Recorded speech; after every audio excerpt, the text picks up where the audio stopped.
Dans le village de Sirigui, tout le monde connaissait Malal Diop.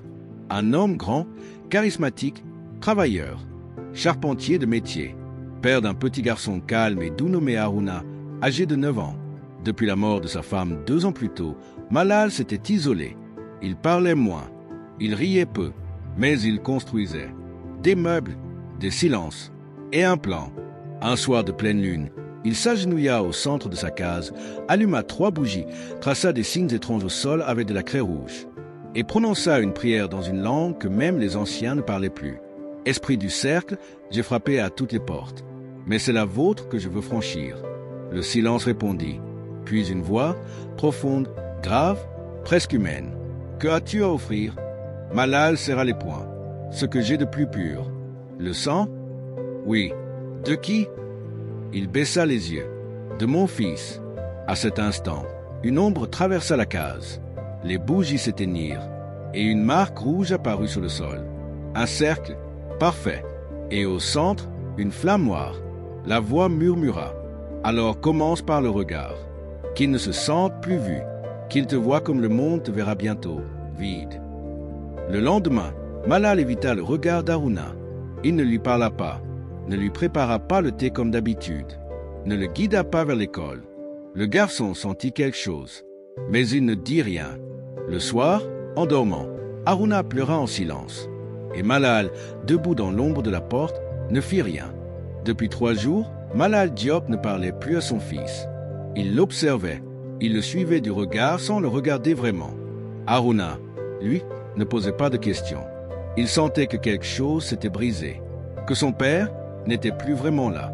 Mais ce qu'il ne savait pas, c'est que son père avait reçu un signe. Dans la nuit, Malal rêva, ou plutôt, il fut emmené. Il se retrouva dans un champ de sable noir, sans ciel, sans bruit, et devant lui, 12 silhouettes encapuchonnées, formant un cercle autour d'un feu inversé, une flamme qui descendait vers le sol au lieu de monter. Au centre, un masque flottait dans l'air, un masque sans bouche. La voix revint. Celui qui veut entrer doit être vu sans visage. Veux-tu l'habit du néant ? Je suis prêt, murmura Malal. Alors les 12 levèrent leurs bras en même temps. Le masque s'approcha de lui. Il sentit son corps s'enfoncer dans la terre. Son souffle fut coupé. Et quand il se réveilla, il avait une marque dans la paume. Un cercle rouge, parfait. Le matin, Haruna entra timidement dans la pièce. « Papa ?» Malal le fixa longuement. « Qu'est-ce que tu veux ?» dit-il, froid. « Tu peux m'apprendre à tailler le bois aujourd'hui ?» Malal baissa les yeux. Sa gorge se serra un instant, mais il se rappela la promesse. Il détourna la tête. Non. Cette nuit-là, il traça un second symbole dans la poussière de sa case. Un œil barré d'une croix. Et il dit à haute voix, « Je suis prêt pour la 2e étape. » La voix répondit, « Alors brise la lumière qui vous relie. » Malal comprit. Il devait briser ce qui faisait de lui un père. Et lentement. Les femmes balayaient les cours, les enfants se préparaient pour l'école, et les anciens buvaient leur premier thé amer sous les manguiers. Mais chez Malal Diop, le silence était plus épais que d'habitude. Ce matin-là, Haruna s'était levé seul. Il s'était lavé, habillé, avait pris un morceau de pain sec. Il ne demanda rien. Son père n'était pas là. La natte était vide. La hache aussi. Il le retrouva au champ, coupant du bois. « Papa ?» Malal leva à peine les yeux. « Oui, tu veux que je t'aide ?» Un long silence. « Non, va à l'école. » Haruna baissa les yeux. Mais il ne bougea pas. « Tu m'aimes encore, papa ?» Cette phrase coupa l'air. Malal sentit une chaleur remonter dans sa gorge. Un souvenir, une odeur, un rire lointain. Mais il serra les dents. « L'amour n'est pas ce dont tu as besoin. Apprends à être fort. » Le soir venu, Malal traça le 3e symbole, une main ouverte avec une larme au centre. Et il dit, « J'ai brisé le regard. J'ai brisé la lumière. Maintenant, dites-moi ce qu'il reste à offrir. » La voix revint, plus proche, presque douce. « Ce qui reste, c'est la chair. Prépare l'eau, prépare le feu. À la prochaine lune, le fils deviendra le passage. » Malal s'assit, le souffle coupé. Son cœur battait fort. Son front ruisselait. Et dans la pièce voisine, Haruna chantait doucement une chanson que sa mère lui avait apprise. Et Malal écoutait en silence, les larmes aux yeux. La lune était haute, pleine, rougeâtre, comme un œil ouvert dans le ciel. Dans la case de Malal Diop, tout était prêt. Le feu crépitait doucement dans un petit foyer. Un bol d'eau, une lame fine et une peau de chèvre tannée étaient posés devant lui. Tout était silencieux, sauf son cœur.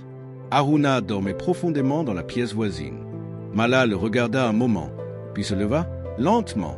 Il prit un tissu blanc et recouvrit le visage de l'enfant, comme pour le protéger ou l'effacer. Puis il retourna au centre de la case. Il traça un dernier cercle au sol. Au milieu, il plaça la lame. Et il murmura, « Esprit du cercle, je suis prêt. » Que la porte s'ouvre. La flamme du foyer vacilla. Et une ombre apparut, accroupie dans le cercle. Elle n'avait pas de visage, mais elle parlait.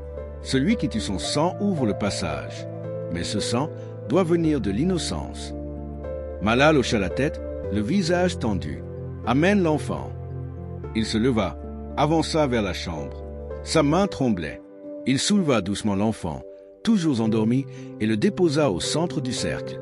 Il prit la lame, mais alors qu'il allait poser la pointe sur la peau de l'enfant, Haruna ouvrit les yeux. Il ne cria pas, il chuchota simplement. « Papa, tu vas me faire du mal ?» Malal figea. Le monde entier s'arrêta. Le feu s'éteignit, et l'ombre dit, « Tu as hésité, et l'hésitation est une offrande inutile. » Puis elle disparut dans la poussière. Malal tomba à genoux, la lame tombant à ses côtés. Et Haruna, sans un mot, le serra dans ses bras. Le matin suivant, Malal Diop ouvrit les yeux sur un monde différent. La lumière avait changé, le silence aussi. Haruna n'était plus là. La natte était vide, la case froide. Il se leva d'un bond, le cœur battant, hurla son nom. Aucune réponse. Il courut hors de la maison. Le village, pourtant familier, paraissait flou. Les regards des gens le fuyaient. Les enfants s'éloignaient. Même les chiens ne l'approchaient pas. Il alla chez le vieux marabout du village, Sirnoba. « Mon fils a disparu. Il n'a que 9 ans. Il ne peut pas être loin. » Le vieux le regarda longuement. « Tu l'as offert, Malal ?»« Non, je ne l'ai pas fait. Je n'ai pas pu. Mais le rituel, tu l'as commencé. Tu as appelé l'ombre. Tu as éveillé la faim. » Malal sentit ses jambes faiblir. « Alors où est-il » Sirnoba baissa la voix. « Il est dans l'entre-monde. Ni mort, ni vivant. Et toi, tu es devenu l'oublié. » Cette nuit-là, Malal retourna seul au cercle. Le feu ne s'allumait plus. La lame s'était rouillée. Le cercle s'était brisé. Mais une seule chose était restée, la trace des 2 bras d'un enfant, dessinés dans la poussière. Malal s'effondra. Il cria. Il pleura. Mais personne ne l'entendait, car il n'était plus tout à fait ici. Et Haruna non plus. 3 lunes passèrent. Le nom Haruna ne franchit plus aucune bouche dans le village, ni celle de Malal, ni celle des anciens. Même les enfants l'avaient oublié. Tous, sauf Malal Diop. Il ne dormait plus. Il ne mangeait que peu. Il restait assis, chaque nuit, devant le cercle devenu poussière. Et chaque nuit, il répétait les mêmes mots. « Reprends-moi, rends-le-moi, je ne veux rien d'autre. » Un soir, alors que la pluie tombait, il vit la flamme noire réapparaître, silencieuse, flottante, et une voix, ancienne et fatiguée, parla. « Tu as refusé l'offrande. Tu as brisé le serment. » Malal s'agenouilla. « Je veux le réparer. Pas pour moi, pour lui. » La voix semblait hésiter. « Il est entre 2 mondes. Pour qu'il vive, il faut que tu quittes le tien. » Il hocha la tête, mais pas dans la mort, dans l'oubli. Le lendemain, les villageois retrouvèrent un enfant endormi près du marigot, désorienté, mais vivant. C'était Haruna. Il ne se souvenait de rien, sauf d'une chaleur, 2 bras et d'une voix douce qui lui avait murmuré « Va, vis, oublie-moi. » Et Malal, plus personne ne le revit. Sa case était vide, ses traces effacées, comme s'il n'avait jamais existé. Mais certains soirs, quand un père tient son fils un peu trop fort, quand une larme tombe sur la joue d'un enfant, on dit qu'une ombre veille quelque part, et que cette ombre s'appelait Malal.